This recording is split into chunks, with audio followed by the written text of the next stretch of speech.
please never, never, never let the disease and the symptoms define you. Okay, you are still you. When I was sick with Lyme disease, I wasn't a label of depression or anxiety or brain fog. I was still me, Jana, but I was having to deal with that. And I remember one day when I was driving on an overpass, when I was super, super sick with Lyme, at my absolute worst. And all I could think of was, if I just drive off this overpass, if I just veer off, my life will end. I won't feel this pain anymore. But I had 2 little kids. I couldn't do it. And I didn't want to hurt anybody else that was on the road. My point in saying all this, not only to let you know how bad it has been for me before, but because anyone who says that committing suicide is the easy way out, please don't ever say that, because if a person feels so bad that they don't want to live anymore, I think that tells you how bad it is. And I understand that there's no way to relate to it if you've never experienced it before, and I get that.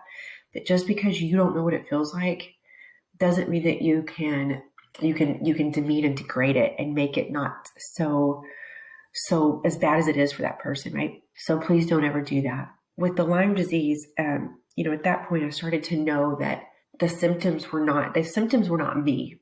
They were symptoms of the disease. So for those of you suffering from mental symptoms, mental disease, please never, never, never let the disease and the symptoms define you. Okay, you are still you. When I was sick with Lyme disease, I wasn't a label of depression or anxiety or brain fog. I was still me, Jana, but I was having to deal with that. So if you're going through this, I know how freaking hard it is, but please know that this is just a season of your life. Our life is long. One day you will look back and this will be just a little bleep in time. So please don't think that you're stuck by any means, because you're not stuck. So I would like to give you some tools and some things you can do, and just also give you a better understanding of mental diseases, because I think people just think there's something wrong with them. There's something wrong in their brain. And that is absolutely 100,000% incorrect. That is not true. There's nothing wrong with you.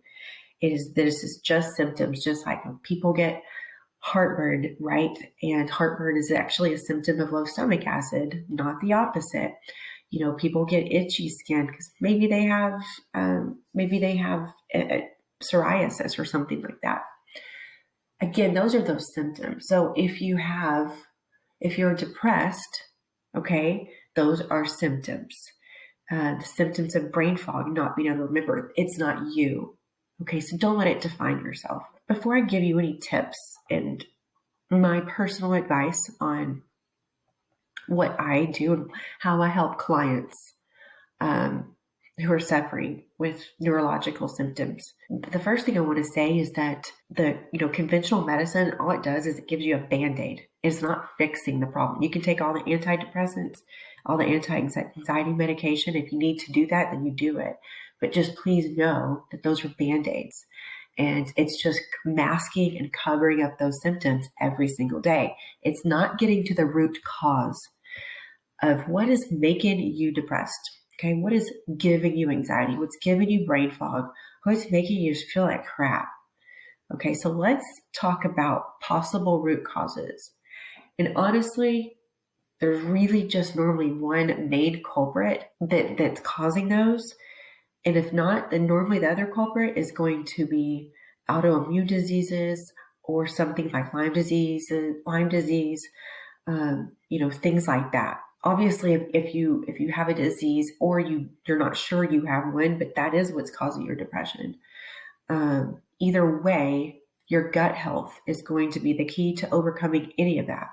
Okay, so your gut health is the ultimate key to your health. So if it's Lyme disease that you have right now, if you have hypothyroidism or any sort of thyroid issues, or you have an autoimmune disease, whatever that might be, or you just have mental disease, please know that the first and most important thing you need to do is to start healing your gut, start taking care of your gut. So, most of our neurotransmitters are produced in our gut. 80% of our immune system is in our gut. So, when your gut health is off track, so is everything else. Okay, so let's think about that. If your gut health is bad, your brain health is going to be bad. Okay, so good food equals good mood. The first things that I have people do when I work with them, or advice that I would give anyone to feel their very best and to help greatly reduce your neurological symptoms that aren't fun, and or just completely get rid of them. The first thing that you have to do is to start healing your gut. Okay, you got to cut out all sugars, all grains, gluten for sure, super starchy vegetables, high sugar fruits, dairy, artificial sweeteners.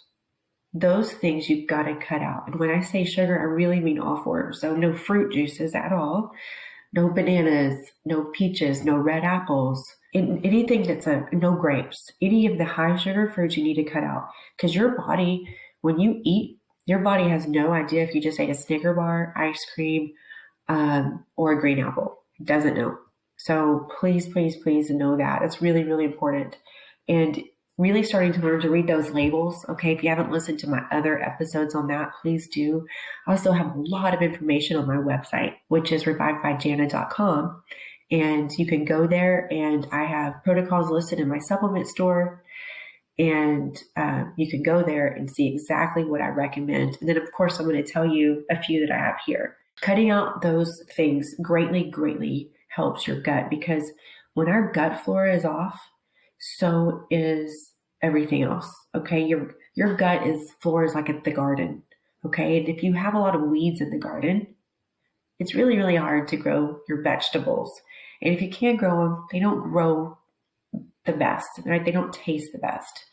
And if you get a lot of bugs in your garden that are eating the fruit, it's kind of the same thing. So that's how I want you to think of your gut health. That's really, really important to do. And so you also need to take a high quality probiotic. That's very important. Probiotics are the good microorganisms for your gut. Okay, so that's super, super important. Taking lavender oil, there's a supplement called Lavella that's super, super good. Magnesium glycinate is super good for neurological symptoms. A really good omega that's high in the DHA. These are all things that are super, super important that really, really help your gut health. If your gut health is out of whack, then your body starts to talk to you. And how does your body talk to you? Through symptoms. All right, so it kind of whispers at you at first, and then it starts talking, and then it starts yelling, and then your body starts screaming. So that's really, really important to say, because most people with autoimmune diseases feel that they're stuck with it forever, and you're absolutely not. You're not stuck with that. Autoimmune diseases, again, that's your body that's been talking to you, that's been needing your help. And the longer symptoms are ignored, the more your body yells at you, the weaker your immune system gets, and your body finally just screams at you because it's like, hey, I need help over here.